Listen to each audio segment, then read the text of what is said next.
Seasons 11 through 15 in the long-running Ninjago TV series, or what many refer to as the Wildbrain era, has become notorious for its division amongst the fanbase. A large majority of the fan reception to said seasons was incredibly negative, and you can find countless video essays here on YouTube to prove that notion. Today, we're going to be discussing the inception of the Wildbrain era for Ninjago all the way back in 2019, and concluding with Crystallized in 2023. The catch? This is going to be a completely positive outlook on this era. It's near and dear to my heart, and with so little content out there praising, or at the very least defending the choices made in these stories, I decided it was finally time someone spoke up for those who enjoyed them. I'm going to be defending these seasons with everything in me, and hopefully, by the end of the video, you'll at least be able to see why I love this era so much. Now, I want to clarify that a vast majority of this discussion is going to be spent focusing on the most hated seasons in this era. There are far less folks out there who hate Master of the Mountain and Seabound versus something like Crystallized. Seasons 11, 12, and 15 will be our main topics today. You ready? Alright, let's begin. Back in early 2019, Ninjago concluded its 8-year stint with Will Film Animation, a company they had been partnered with since the very beginning of this franchise. The animation this studio had produced for the show had become recognizable by its gorgeous and detailed set pieces. The transition over to Wildbrain meant change in both the animation style and episodic approach. The animation focused on sweeping and epic fight scenes, as well as the smaller and more personal details such as the texture of clothing. With a new animation studio backing the popular franchise, the writers decided to give the show a soft reboot to introduce new fans who were just getting into it. Secrets of the Forbidden Spinjitzu was this gateway season to the newer series, and it was met with a lot of mixed reviews from the community. A lot of folks strongly disliked the newer 11-minute episode format and felt that the season had way too much filler and didn't give enough focus to the main story. Both of the villains introduced were also met with extreme skepticism, and the characterization of the ninja was described as inaccurate and childish. As a Ninjago fan myself, I felt very alone in my feelings towards this season when it first aired. I was completely on board with this fresh perspective, and the adventure and mystery Season 11 quickly built marked it as one of my favorite seasons from the franchise as a whole. Today, I'm going to be discussing all of the main criticisms I've observed others make from this season and give my take on why I think this season works so well. Ready for me to change your mind? Here we go. Okay, let's start things off with the fire chapter. First of all, I think the ninja getting complacent and lazy in the beginning of this season here is a completely justifiable action for them. Let me explain. They were fresh off the heels of defeating the series' penultimate villain, the Oni. For seasons 8 through 9, things were pretty much non-stop action for them. In a month's time, they battled the SOG, lost control of the city, got banished to another realm they had to fight their way through, only to face off against Garmadon once they got back, and then quickly dealt with an almost unstoppable force in the Bringers of Doom. After surviving multiple catastrophic events from back to back to back, their confidence was at an all-time high, and their energy was at an all-time low. And what does that breed?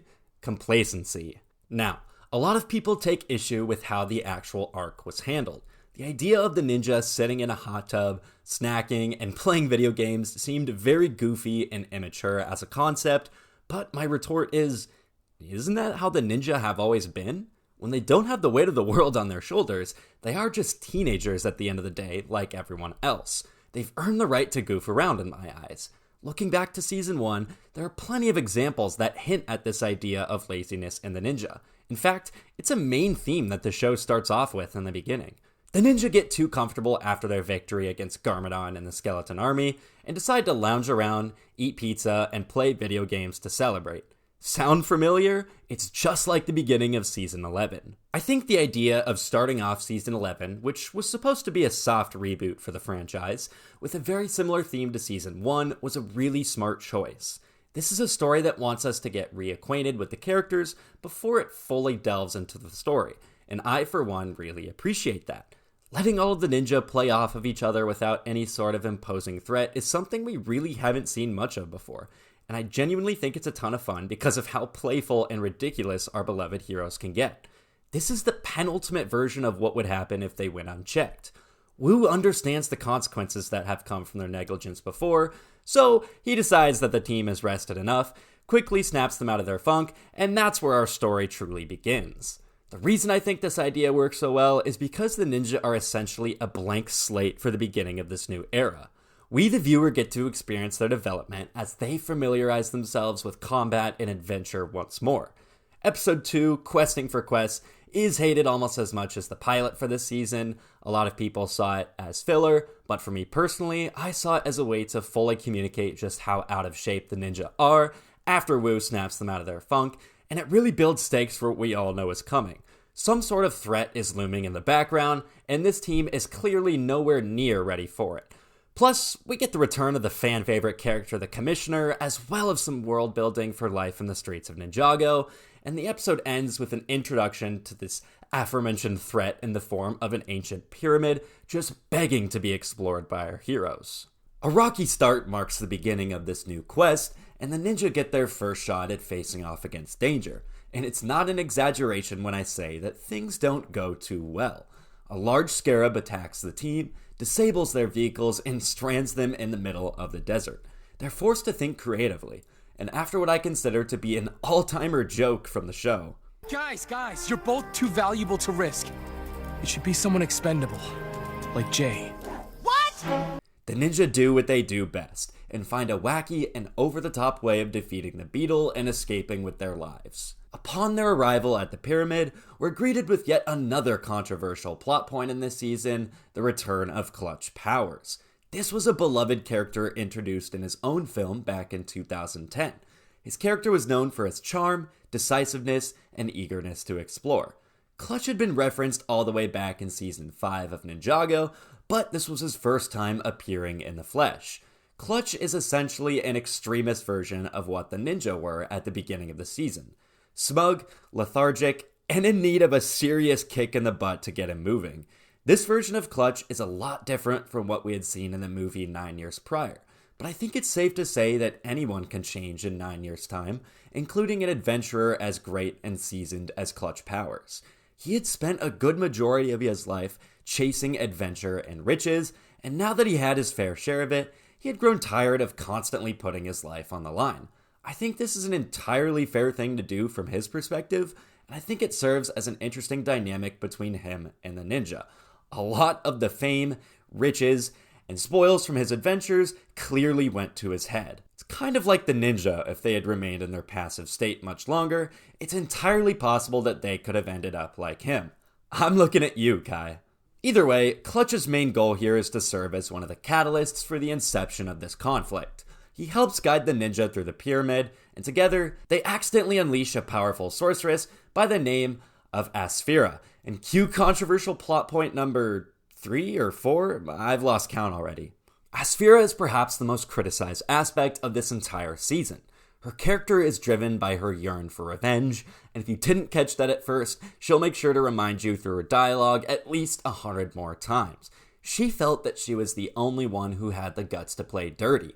She easily defeats King Mumbo after Wu teaches her Spinjitzu, and quickly turns a very peaceful kingdom into one hell-bent on conquering others. Her greatest flaw, however, is underestimating Wu. To fix his mistake, he himself uses a forbidden fighting technique and plays dirty to take her down. She had done Wu a favor by releasing him from prison earlier, and in exchange, she expected his righteous soul to give her the key to vanquishing her enemies. Her vanity and lust for power is what ultimately causes her downfall, and thanks to Wu, she's sealed inside a pyramid for 1,000 years as punishment. If I were a self-conceited, violent narcissist like Asphira, I too would be incredibly angry at Wu for my defeat. You released him, and then he goes and imprisons you.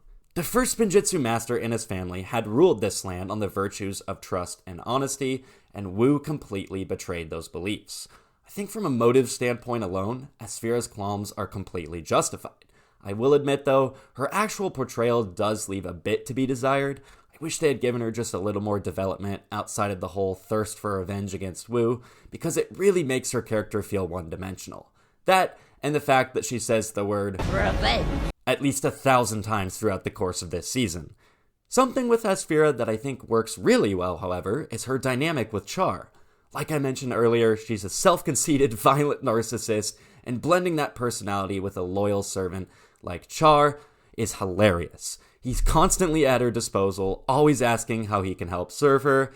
Naturally, Esphira could care less about Char's well-being, and is clearly bothered by even his mere presence, but she of course keeps him around because of his servitude, and I love how she constantly puts him in harm's way, hoping that something will happen to him to further her thirst for revenge. What makes this dynamic work really well is that it never feels too over-the-top and goofy.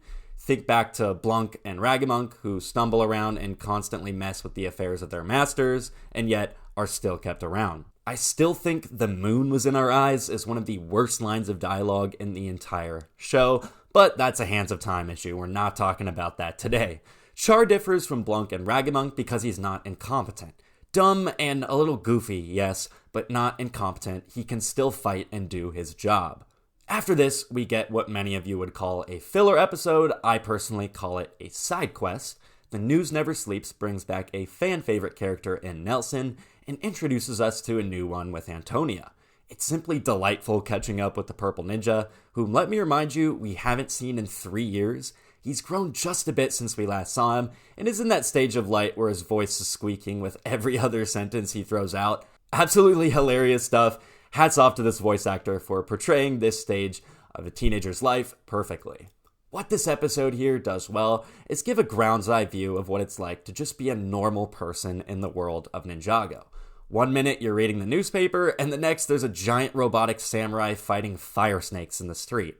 It pokes a little bit of fun at the absurdity and repetition of the concept itself, but Nelson's character keeps all of this stuff grounded in reality, and he really gives it an emotional core.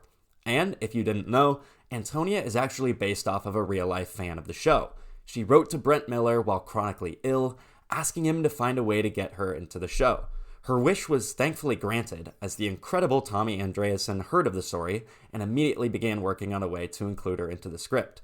I honestly have no clue what ended up happening to the actual girl herself. I know that last we heard she didn't have much time left, but my prayers go out to her and her family, and I sincerely hope she got to see herself in the show.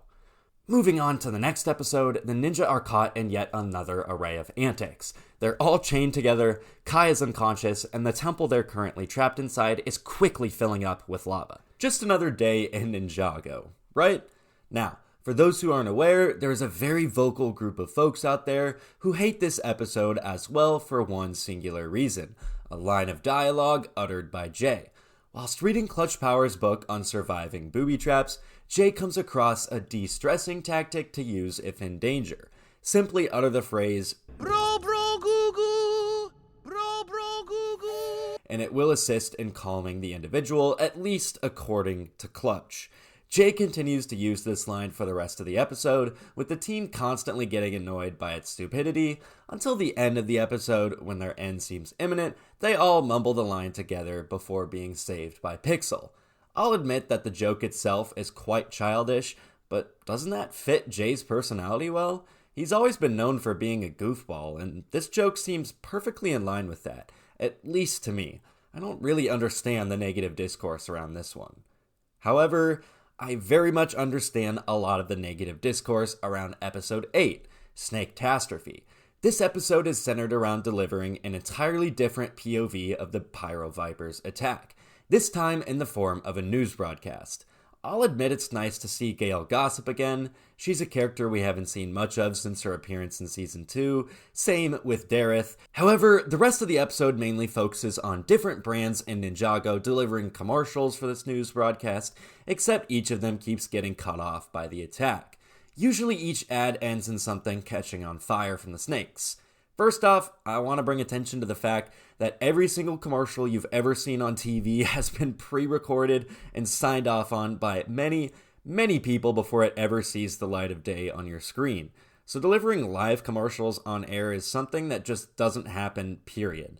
Aside from the obvious inaccuracy, the idea of a live commercial just makes things too over-the-top goofy in my opinion, because so much can go wrong.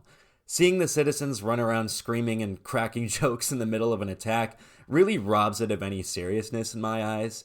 To be fair, this video here is in defense of Season 11, so obviously I'm going to be pointing out lots of positives, But I wanted to quickly let you all know that I'm not blind to the idea of criticizing things, and that's why I'm going so hard on episode 8 here. When there's a problem, I'm still going to point it out. But let's talk about the good things in this episode. Perhaps the most important aspect is that, despite it being a filler episode, it still provides a couple of key plot points to keep the story moving forward. It introduces us to the concept of the treacherous deceiver, a mysterious figure that wronged Asphira, and one that she desperately wants to get revenge against. We also learn of her plan to learn forbidden spinjitzu, with one of the scrolls being held at the Ninjago Museum of History. With this knowledge in mind, Asphira and her goons head off in search of the scroll, with the ninja not far behind. Powerless is the following episode, and it begins to build on Kai's character arc this season. After losing his elemental powers to Asphira, he struggles with feelings of uselessness, so he stays behind as the ninja pursue Asphira. A young fan of Kai's discovers that he's given up without the help of his powers, so the boy claims that if Kai refuses to do what's right, the little guy will do it himself. Concerned for the safety of the young lad, Kai follows him into battle.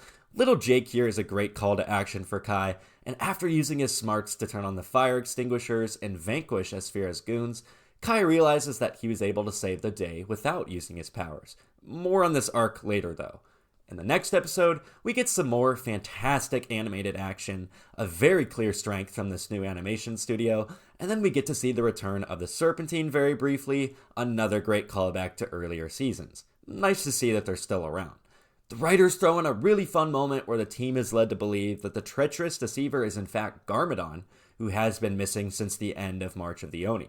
However, this fun little recognition of the character is quickly flipped on its head as we find out that the treacherous deceiver is in fact Wu.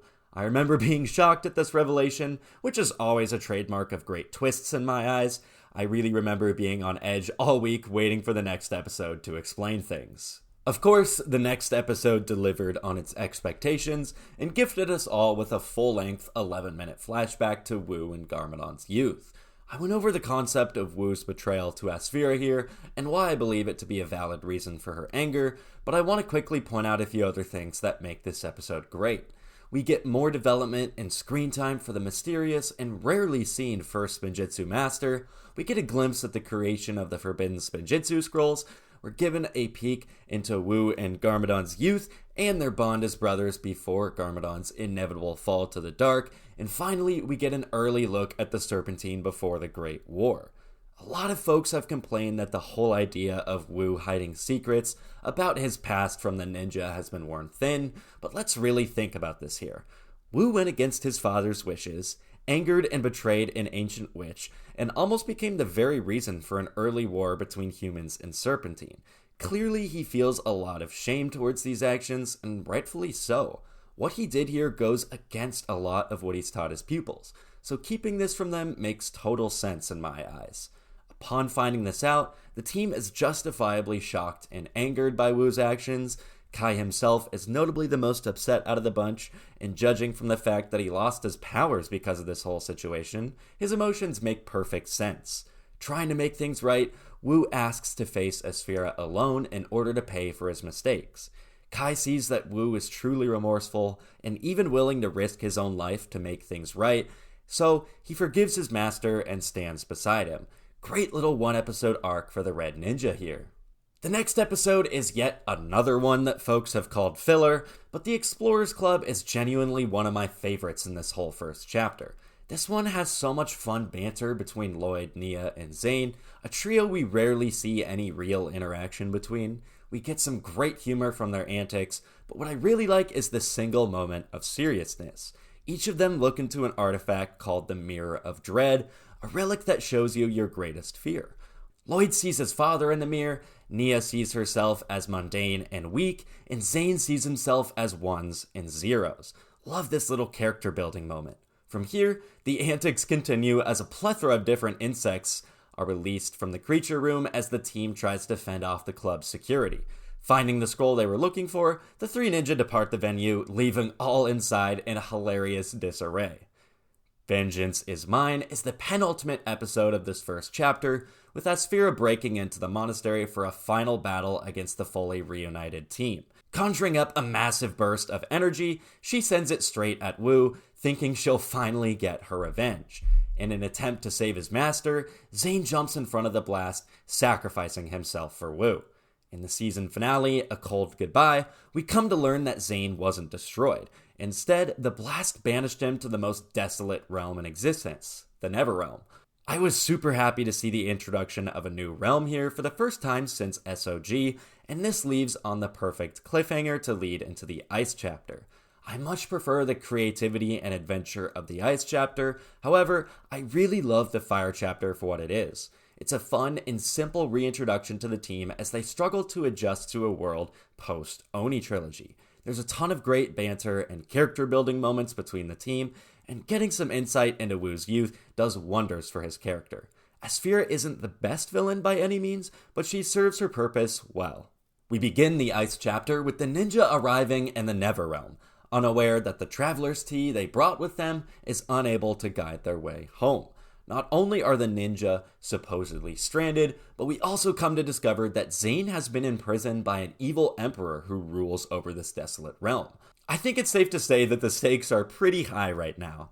We get some really great world building for this new realm upon meeting a village of farmers struggling to survive amongst the rule of this tyrannical emperor.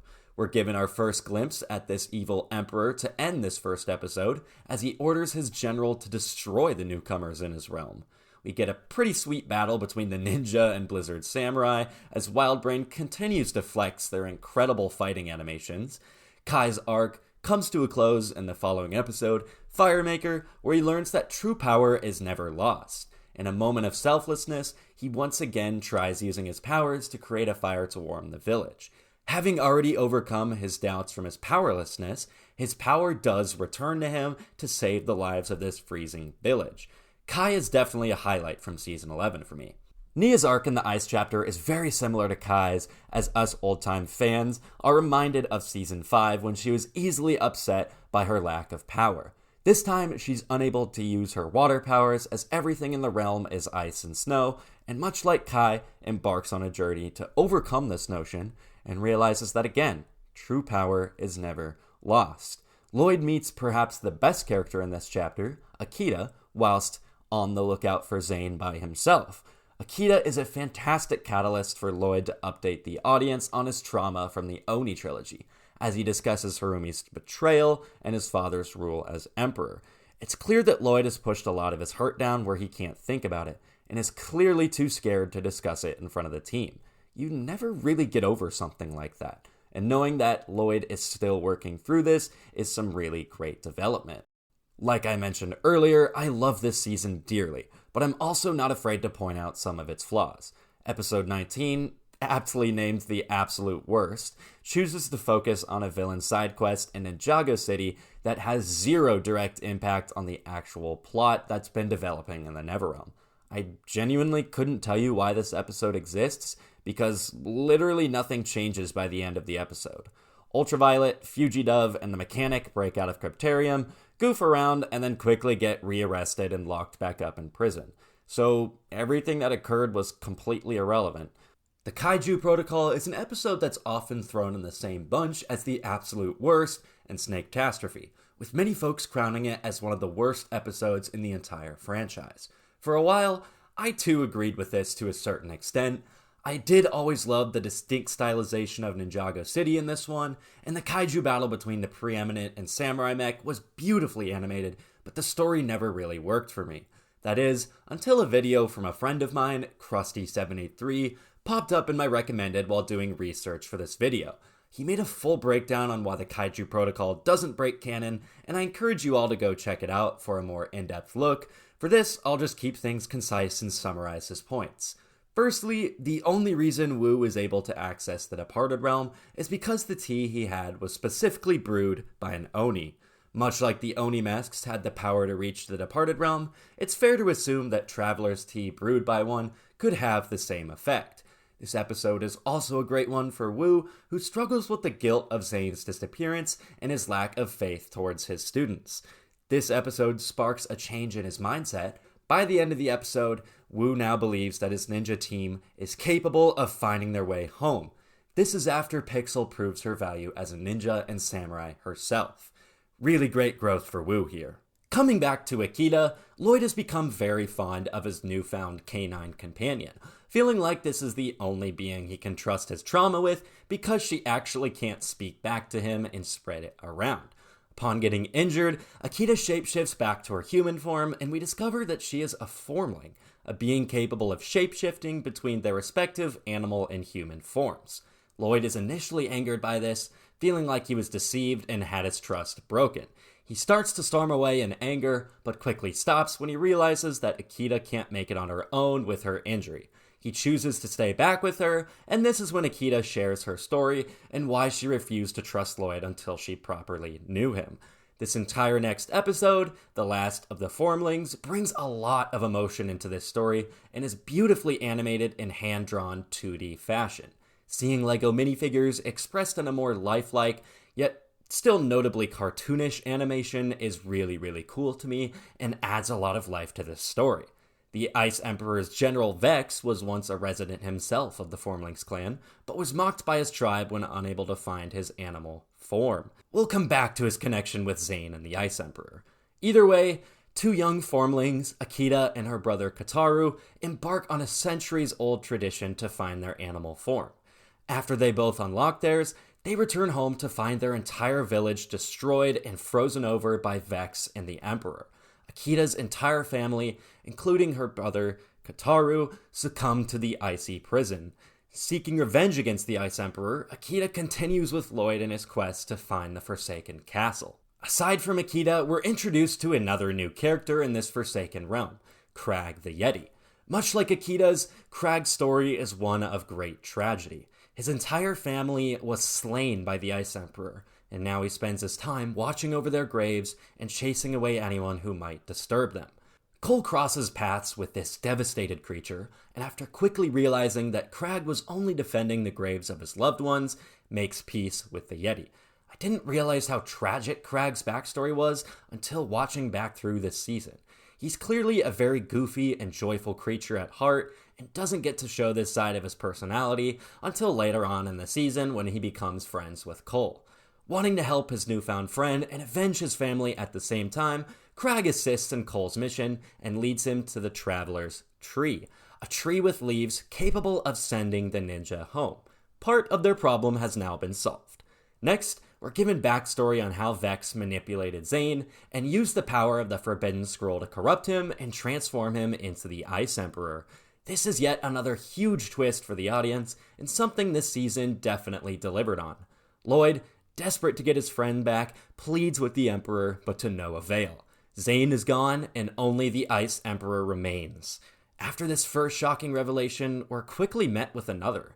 Zane reveals that he has ruled over this realm for many decades, signifying that time works differently in the Neverrealm, which is another very cool tidbit of world building.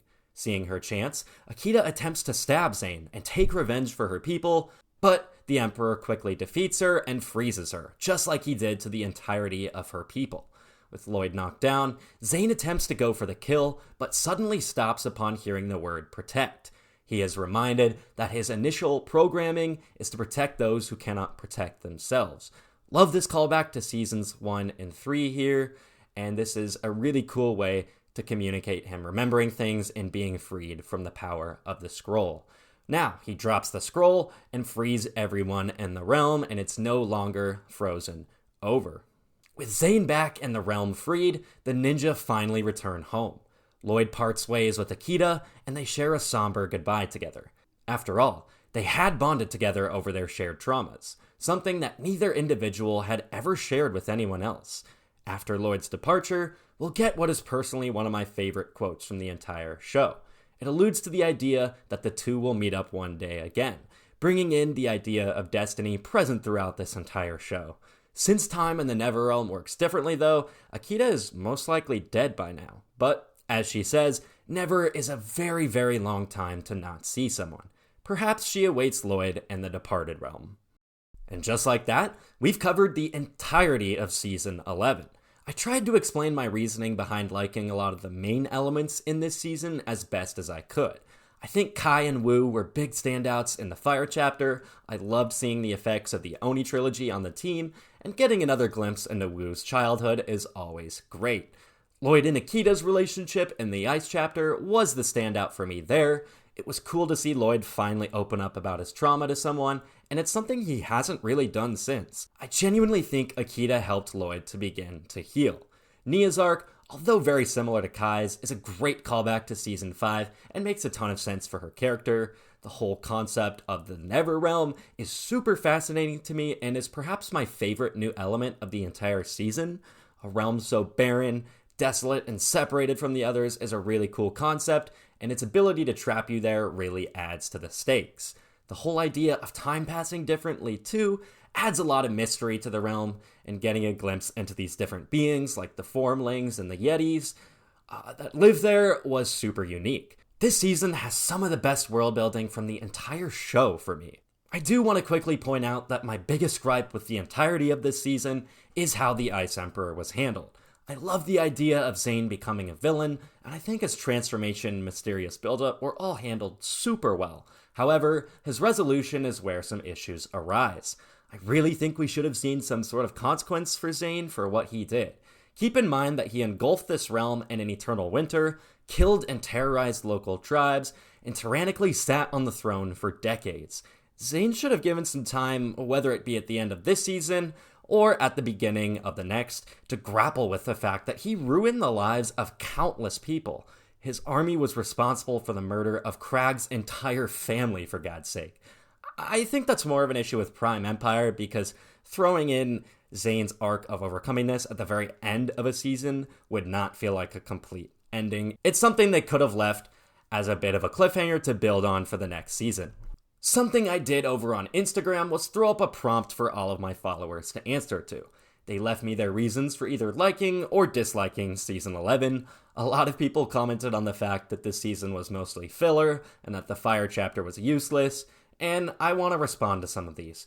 First of all, I have to say I totally disagree with those notions. We got a look into Wu's childhood and how Ninjago operated in the early days of its inception. Kai got a really great arc that tied in with the whole idea of power never being truly lost, which is one of my favorite messages from this entire era.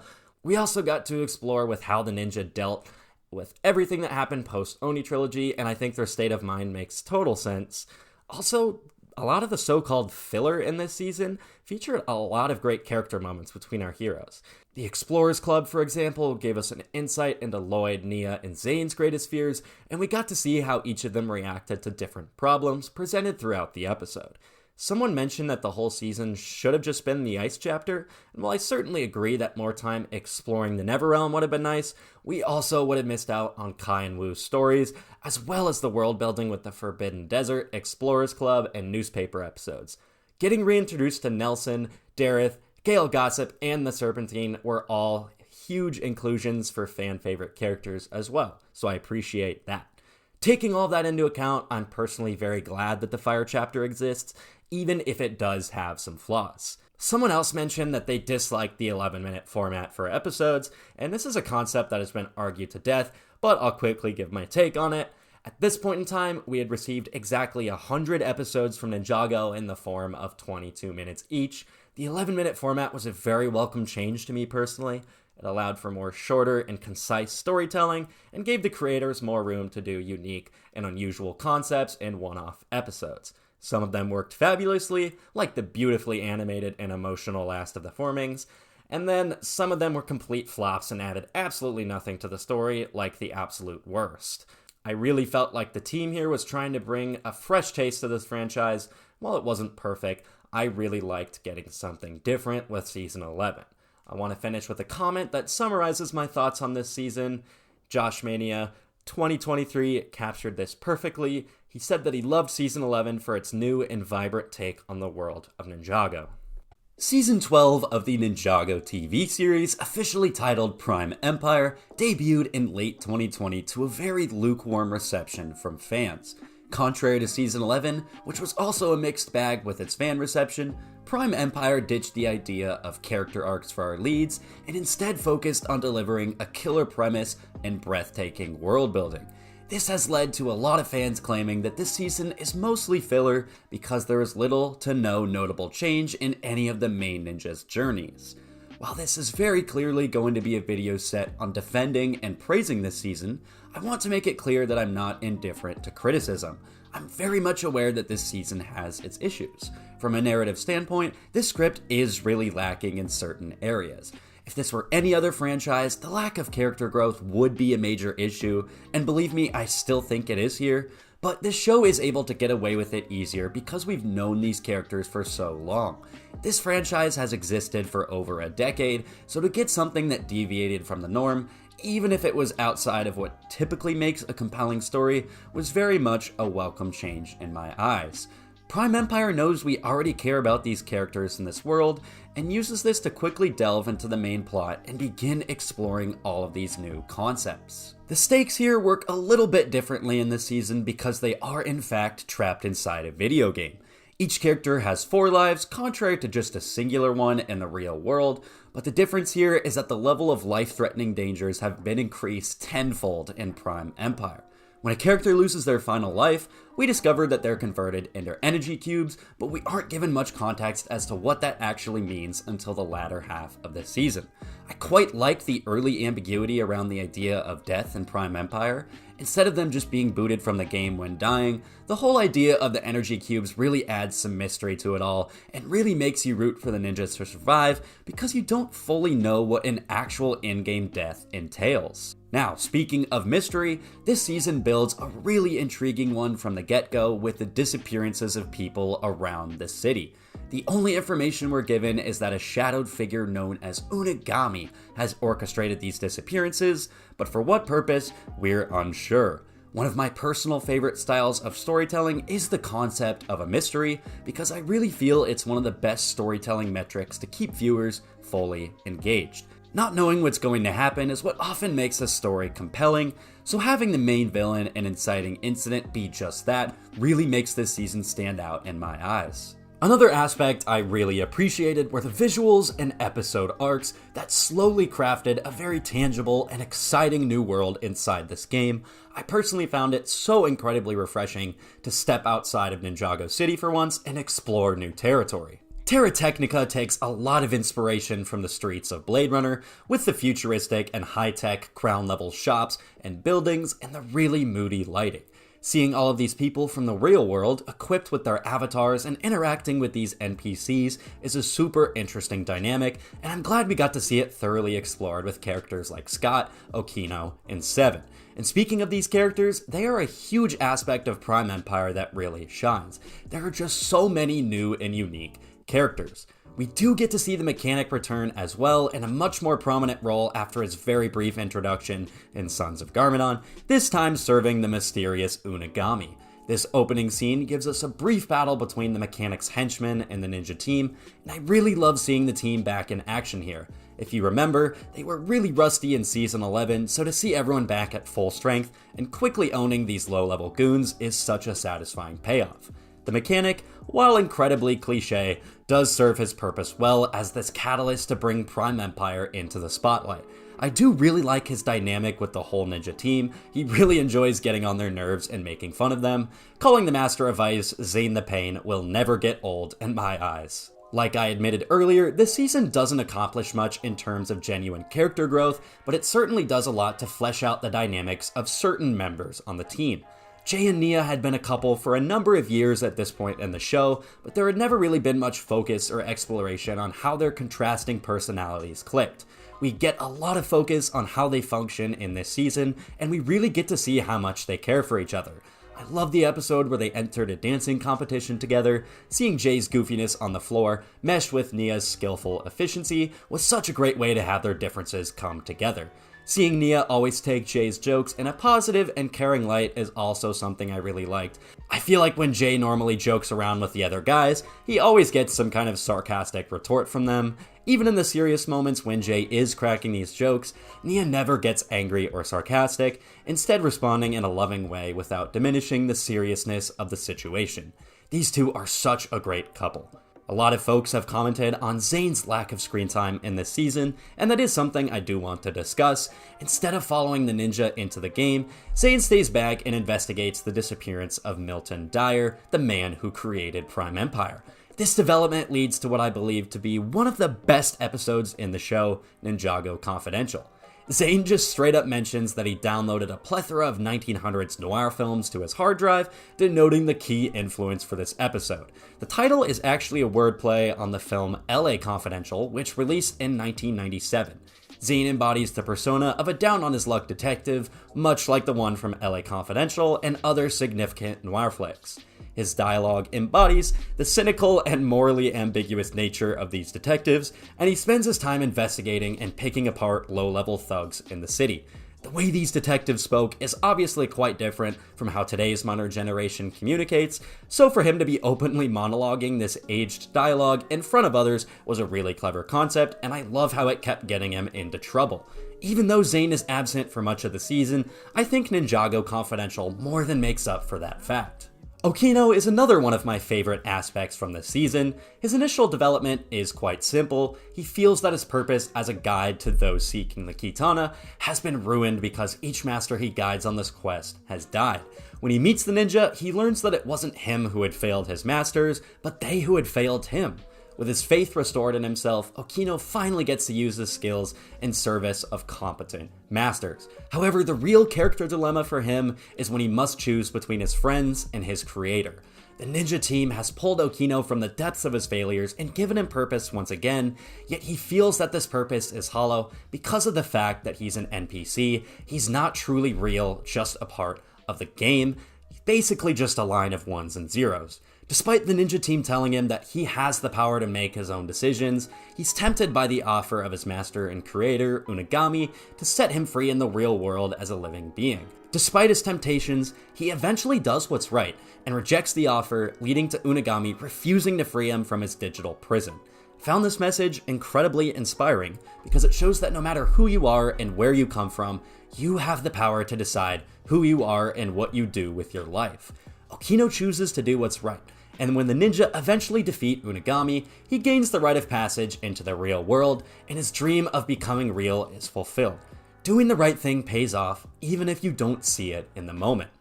Racer 7 joins the cast of side characters in this story, and much like Okino, her journey falls in line perfectly with the idea of choosing your own path, which is one of the main themes present in Prime Empire.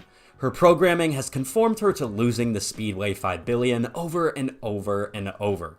Her sole purpose in the game is to serve as this challenge to other racers until she inevitably wipes out at the 4th mile marker. When she meets Lloyd, he informs her that she has the power to choose what to do in her life. She doesn't have to let things just happen to her. This is a very similar character arc to Okino's, as well as Unagami, who chooses to be someone else in the end, but these all fit into the main theme of this story really well. Scott is the final side character that does get some development in this season, and he is yet another thing I've seen folks criticize. He starts off as very reserved and critical of the ninjas' role as heroes. He agrees to help them, but is never willing to put his life on the line because he's afraid of getting cubed. But then in a moment much later in the season, he quickly changes his mind and sacrifices himself for them, embodying the role of a hero. Game on, Unagami. There is an actual reason behind this. Scott didn't just change his mind for no reason. He witnesses firsthand how the ninja's heroism and good deeds impacts the lives of others. The ninja are able to literally change Racer 7's life when they get her to realize that she has the power to choose her own destiny. This fundamentally changes Seven's outlook on life, and Scott sees this as she prepares to begin the race. Being a hero does mean something, and that's why he chooses to be one in his final moments. Talking more about Unagami, I absolutely adored the whole switch and bait with his character. We're led to believe that Unagami is Milton Dyer for a vast majority of the season, and we get very comfortable thinking that if Zane and Pixel can just find him in the real world, all will be solved. However, when Dyer is eventually discovered, we find out that Unagami is not him, but the game itself. His name, a shortened version of the real title, Unfinished Adventure Game 1, is super clever and something I still wonder how they came up with. Much like Jay, Unagami was abandoned by his parent, Milton Dyer, and this is his motivation behind wanting to escape the game. He struggles with the notion that he was created and then quickly abandoned after merely following his programming. Jay is able to momentarily connect to him as he expresses his frustration with his own parents abandoning him. Much like Jay discusses, Unagami realizes that his father left him for a reason, and in this case, it was one that made total sense. He's able to rekindle his relationship with his father, and he gets a very satisfying ending as the two disappear into the sunset together.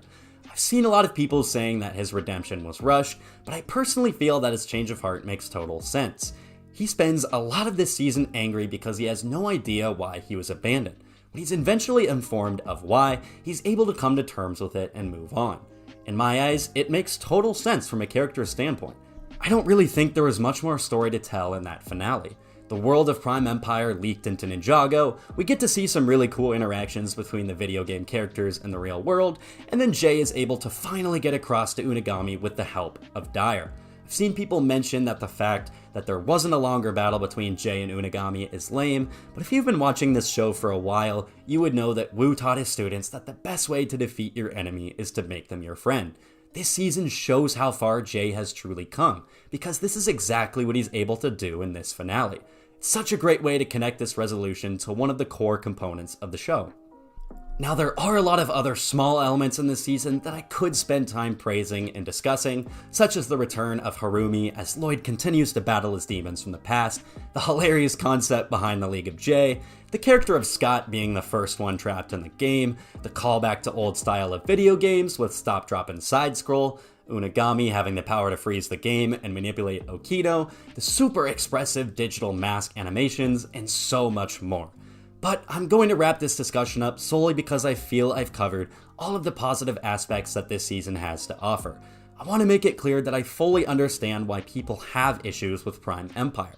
The lack of any real character growth or significant change to the overall world of Ninjago is certainly a problem, but I was personally very much on board with the idea of a side quest season. I absolutely loved the world building they were able to construct within this brand new digital realm. Okino, Seven, and Scott are all really unique and interesting side characters. They add a lot of depth to this story. So, yeah, in my opinion, this is how you write a filler season and make it worth watching, even though it doesn't contribute much to the overall story of the show. Last year, Ninjago's supposed farewell season, Crystallized, debuted its first 12 episodes in late May. These initial episodes were met with almost unanimous praise from the community, with many citing that these episodes harken back to the older glory days of the show, with its overt emphasis on villains and story beats from the past. Many months passed as fans eagerly anticipated the second half of the season, and their prayers were finally met when it dropped on Netflix on October 10th. This excitement quickly turned to disappointment for many, as this long-awaited conclusion didn't quite deliver on what was expected. Many felt that the villains were wasted, certain characters were ruined, and that the overall narrative felt very safe and uninspired. For me, I very much agreed with this opinion. This became the first Ninjago season that I genuinely disliked in the show's 11-year lifespan. After finishing the season, I tried to put the disappointment behind me, and continue to go back and watch the countless episodes before that I had always enjoyed. And yet, Crystallized was still stuck in my head. Why was this the only season that I didn't enjoy?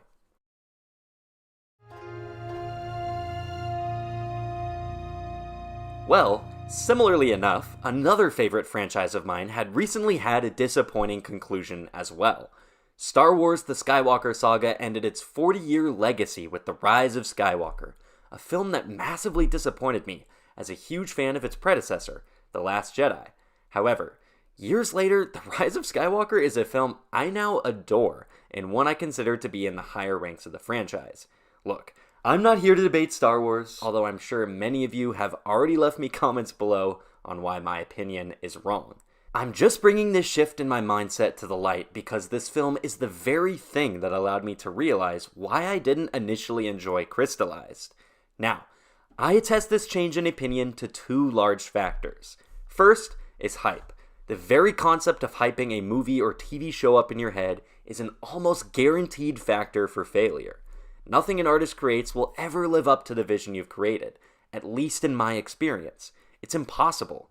A major issue for me as both a critic and writer of such media has been allowing my excitement to get in the way of fairly assessing these media properties. Once you let the excitement die down, block out the opinions of others, let the idea sit in your head, and you may just grow to like this particular project.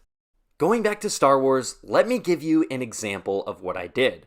What really helped me here was playing devil's advocate. So, why did Finn kill other stormtroopers without hesitation? Shouldn't he know that they're scared and brainwashed, just like he once was? Man, this writing sucks. What an awful character. Well, no. Okay, let's think about this. Finn has never considered himself a stormtrooper. Everyone has a choice to do the right thing. Finn was one of the very few that embraced this choice, while everyone else refused. Does that make the others who took innocent lives bad people? Yeah, I'd say so. Plus, this is war. There's no reasoning with people on the battlefield, and there's certainly no reasoning with the First Order. Finn had no other choice but to kill them, and I think the reason he felt little remorse towards it was because these were people that always had a choice. Okay, see how that works? Obviously, there are still going to be plenty of you who disagree with me, but I wanted to fully communicate how I was able to shift my mindset away from the negativity and popular opinion. Playing devil's advocate is key here. Now, speaking of popular opinion, this is the other factor that has such a vast influence on both my opinion and others in this matter. Having the masses point out to you in excruciating detail why a certain project is bad in their eyes is often hard to ignore. Setting aside these qualms to enjoy a project becomes difficult. What's even more difficult, however, is coming up with a reason to justify these decisions that are seemingly hated by so many people. And yet, that's exactly what I did. Many months after both myself and the Ninjago community had put the disappointment of Crystallized behind us, I decided to go back and revisit the season. I wanted to give it another chance. After all, it had such a plethora of intriguing ideas it set up, and with the initial shock and disappointment over, I thought that perhaps I could grow to accept a few of these. And this is where our story begins.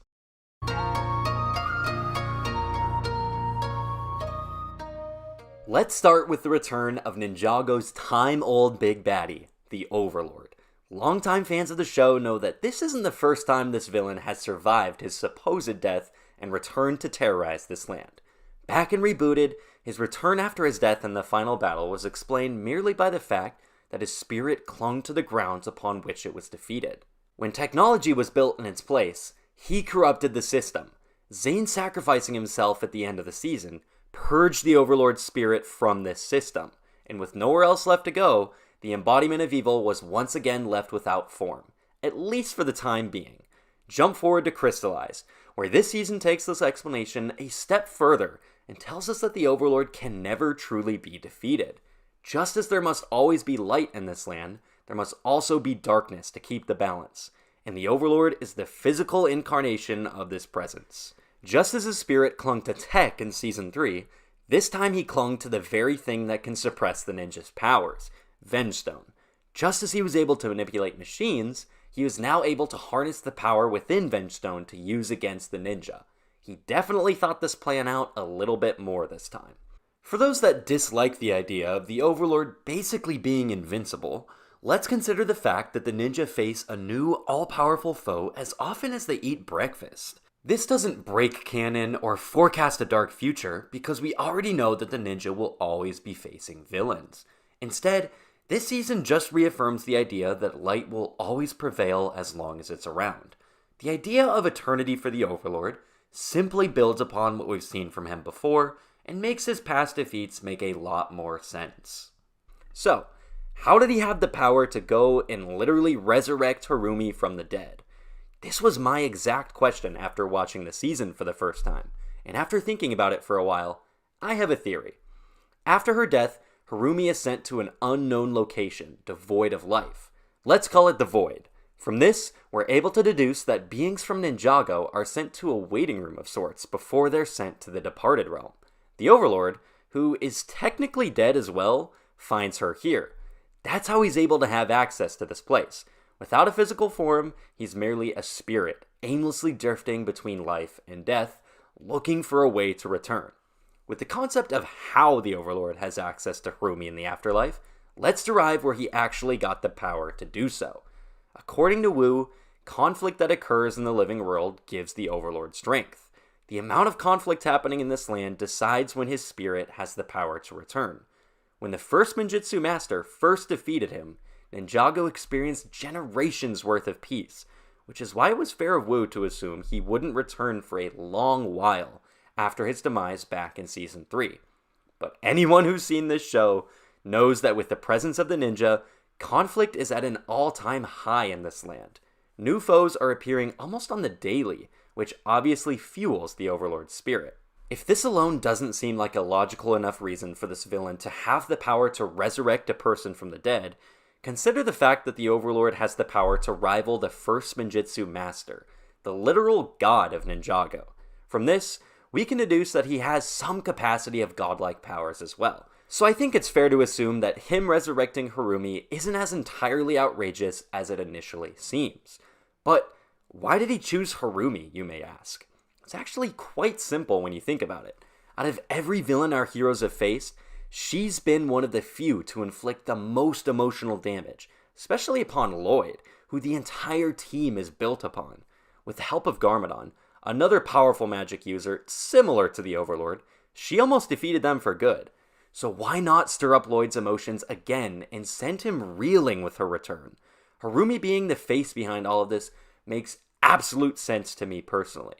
Now, I'm sure the Overlord sensed her conflict within, but I think he enjoyed that aspect of her personality. Her constantly darting back and forth between light and dark is another phenomenal way to mess with the ninja. Of course, at the end of the day, she would remain loyal to him, because evil is all she's ever known. She has dedicated herself to this life, and he knows there's no turning back for her after everything she's done. I will admit that an actual explanation for all of this would have been nice, but part of the fun of mainstream franchises like this is theorizing, right? Going back to The Rise of Skywalker, a lot of the enjoyment I get out of that film is dwelling on the idea of the Emperor and his return. Bringing back the big baddie for the end of a franchise really puts things in perspective and gets the viewer thinking about what came before and why things are the way they are now. The parallels between the end of Ninjago and the end of Star Wars are actually quite similar when you really break it down.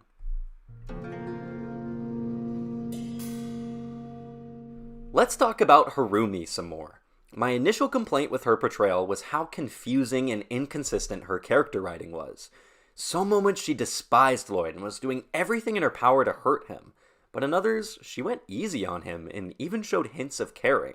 First, let's address the elephant in the room. Many folks claim that Harumi having any sort of compassion for Lloyd is out of character, and while I'll agree that most of her screen time in Sons of Garmadon and Hunted was devoid of this, I think her death changed things. As she fell to her demise, she saw that even after all of her wrongdoing, Lloyd still cared. She still meant something to him. When she had burned every bridge and convinced herself that she had nothing to live for except revenge, there was still someone who cared for her. Upon her initial return, she's confused, as any resurrected soul would be.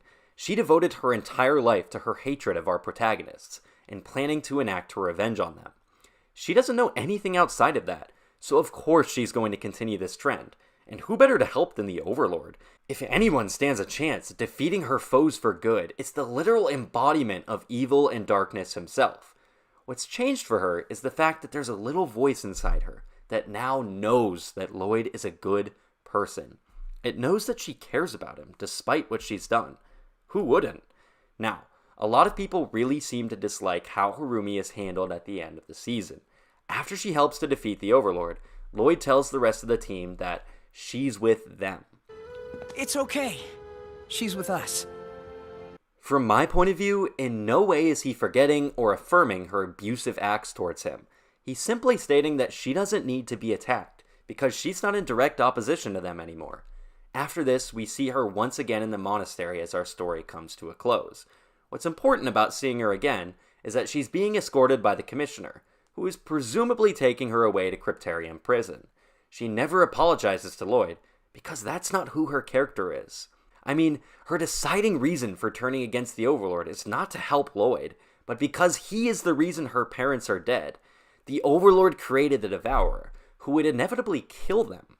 She never truly turns good, because Harumi is a conflicted character, and because her abusive treatment of Lloyd wouldn't allow it.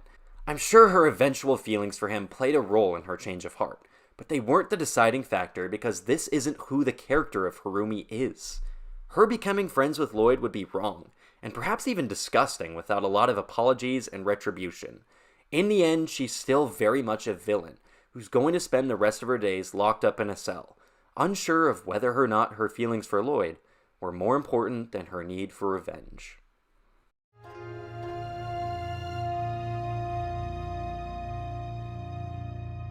While we're on the topic of the antagonists, let's quickly address the presentation of the Crystal Council. Bringing back an array of some of Ninjago's most popular villains to aid in this doomsday plot is such a fun idea. They're all built up very well in part 1 of this season. They each feel like a proper representation of these characters after their respective seasons, and each feel like they received the proper amount of screen time leading up to the big reveal in episode 12. As is the case with most issues folks have with this season, it's in part 2 that things change. The Council's screen time is drastically reduced, and their scenes often resort to them being used as the butt of the joke. I totally understand why many have issues with this, however, I understand the decision, considering the emergence of both Harumi and the Overlord. A lot of the seriousness and focus had to be placed on the two of them, which unfortunately means that the Crystal Council had to take a back seat going forward. I still think that all of these guys stay true to their character archetypes, because most Ninjago villains are inherently goofy. I really just think the idea of them all accepting the second chance to get back at the ninja makes logical sense for who they are. Personally, I'm very glad that the Crystal Council members were included in this season, and I'm very content with their portrayal. Enough with the villains. Let's move on to discussing our protagonists, and first up is Nia. Perhaps the most controversial decision made with our beloved heroes this season was the concept of bringing back Nia. I really respected the decision of her passing in the previous season. Having her spirit be replaced by her elemental powers was an incredibly unique way for her quote-unquote death and departure from the ninja team. Bringing in so many folks who had been affected by her legacy was an incredibly touching way to end the season, and really pushed the boundaries for how emotional a kids show of this magnitude could be. Of course, I always expected her return to be inevitable. First and foremost, this is a show created solely for the purpose of selling products. Being the only girl on the team, Nia is and always has been a huge selling point for girls to get into this show and the products that go along with it. Removing her would undoubtedly cause some sort of ripple in sales. Bringing her back in an emotionally satisfying way, however, would be incredibly difficult. Resurrecting a character, especially one of her magnitude, almost always comes across as cheap and insensitive. However, I feel that her return was handled in an incredibly mature way. Instead of directly delving into the main storyline, Crystallized begins with a grieving ninja team separated by the loss of Nia. It's an atmosphere evocative of Zane's passing back in Season 3, where our heroes were so lost that they gave up on the very thing that gave them purpose. With Nia, things are somewhat different, as Jay and her were in love. The writers cleverly tap into Jay's comedic personality as he's distanced himself in a lighthouse, talking to glasses of water thinking they're Nia. On the surface, seeing a bearded Jay converse with stagnant water is quite amusing, but when you really think about it, it's also incredibly depressing.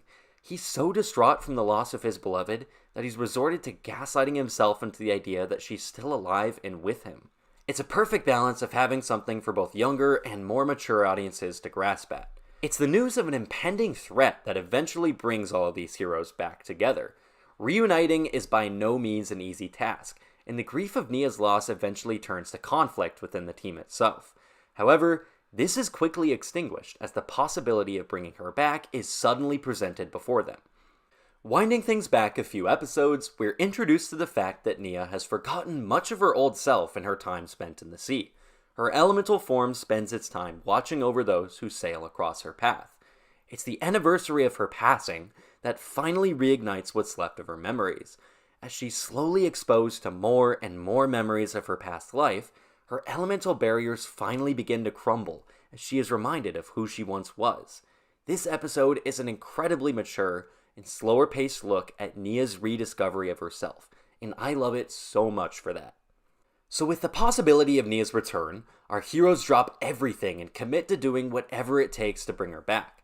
It's actually quite a touching gesture by our heroes, as they band together and break the law just for the slightest shot at saving their friend. Much to their relief, freeing Asphira to drain her elemental powers works, and Pre-Ninja Nia is back after a multi-episode arc exploring both her absence and eventual return. For me, this felt like the most respectful way to bring her character back. Her absence is explored in its entirety, and her resurrection has a plethora of repercussions that make this feel like it has genuine consequences. Here's where things get even more controversial for a lot of people. Now that Nia has rediscovered her person, the rest of her arc in this season is spent attempting to now rediscover her elemental powers. Her initial reaction to her weakened state is to adopt the Samurai X persona once again. Seeing her make a difference without the same level of power as the rest of the team is a fantastic way to ease her back into her life. Things have always come easy to Nia, and much like in Possession, she constantly rejects the idea that her powers could return in this season. But, as we saw with Kai in Season 11, elemental power is never truly gone. A lot of what this show has grappled with in the past is the idea that true power is never lost. Staying consistent with this message is something I think is important, and while I like the idea of Nia without powers, it's something that was explored more in depth in Rise of the Snakes. Making the choice to have her powers returned to her in a moment of desperation lines up perfectly with what her brother Kai also went through in the past. I've seen many folks argue that because she needed the crutch of an elemental power to defeat villains, this made her a weak character. I personally saw it as she was weak because she genuinely didn't believe she had it in her to overcome this obstacle. As much as I dislike the character of Sally in this season, her song Inner Steel ties into this arc incredibly well.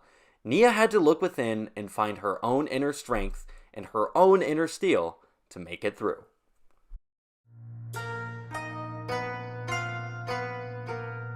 I don't have a ton to say about Kai, Jay, Zane, Cole, and Pixel. None of them underwent any sort of profound arc in this season, and that's something that I'm totally fine with. There was entirely too much else going on to give them too much of a spotlight, but they each had their own moments to shine as characters, and that's all I can really ask for.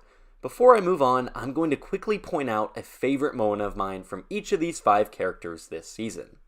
Starting with Kai, I found the fact that he's teaching children to fight after Nia's passing to be kind of amusing. He tells them that the best way to defeat an enemy is to obliterate them before they see you coming. This is in direct opposition to a lesson Master Wu taught in Season 1, where he informed the team that the best way to defeat an enemy is to make them your friend. It's sad that Kai has lost sight of such an important lesson in the wake of his grief, but it's also hilarious that he's resorted to teaching children violence instead. Jay's best moment by far in Crystallized is his attempts to reason with the Crystal Warriors. He's always been the timid one of the group, and when he's literally moments away from fighting an entire army of faceless crystal zombies, he tries to call a truce with them.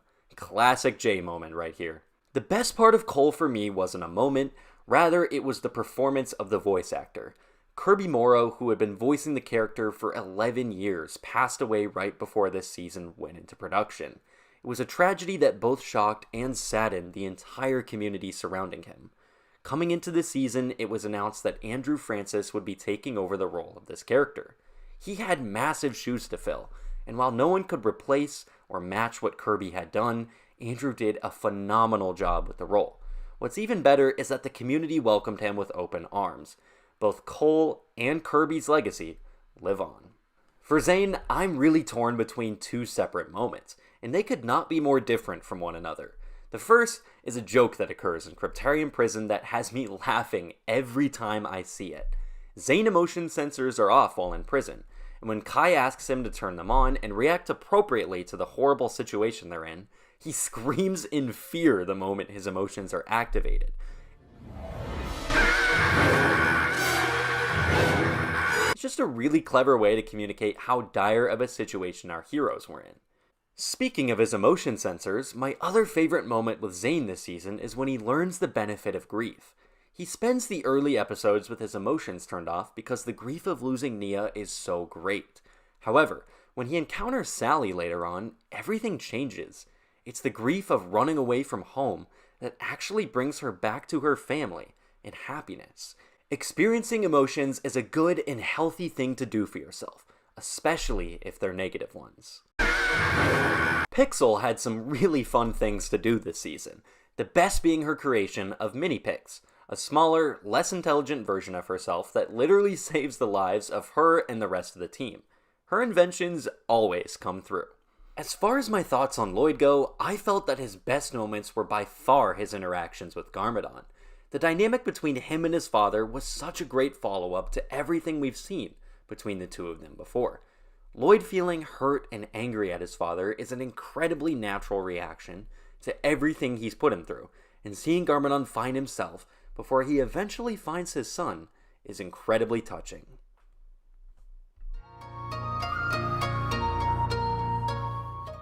Let's take a look at the final battle occurring between our heroes and villains.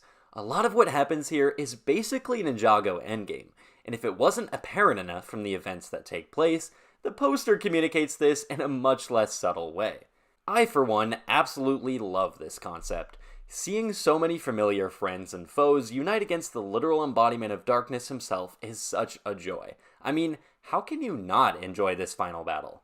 From here, Zane, Kai, Jay, and Cole unlock the powers of an ancient prophecy through the unity of all these folks. They jump up, kick back, whip around, and spin. I mean, come on, these are the literal lyrics to the Weekend Whip, the intro song we've been listening to since 2012. This is just such a special way to sneak in fan service, and it had a huge smile beaming across my face when I watched it for the first time. While the team battles the Crystal Council, Lloyd and Garmadon take on the Overlord themselves. In the wake of Garmadon's supposed death, Lloyd finally embraces his dark side and dons his Oni form. After clearly having the strength to overpower his foe, he catches a glimpse of himself and immediately backs down. The dark and destructive side of the Oni is the very reason Ninjago is in such a mess to begin with, and knowing that, he recognizes his mistake. Look, I totally understand the criticism that Lloyd's Oni form was wasted. It was touted as a huge part of the season in the sets, and there was some definite build-up towards it, with Garmadon constantly trying to coax Lloyd's dark side out. Also, it just looks really freaking cool.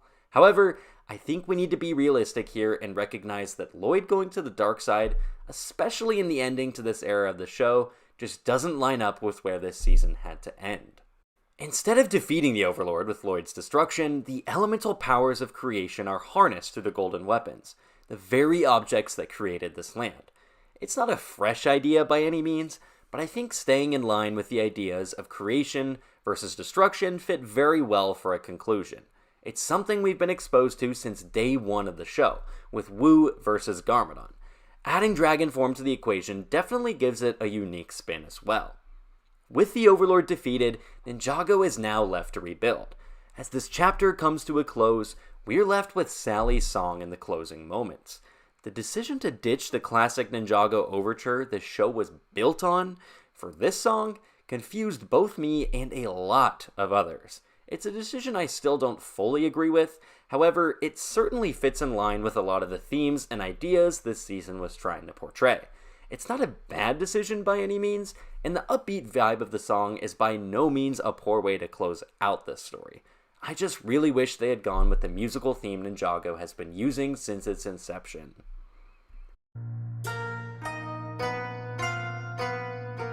One last thing that Crystallized does not get enough credit for is how concerned it is with wrapping up past plot points.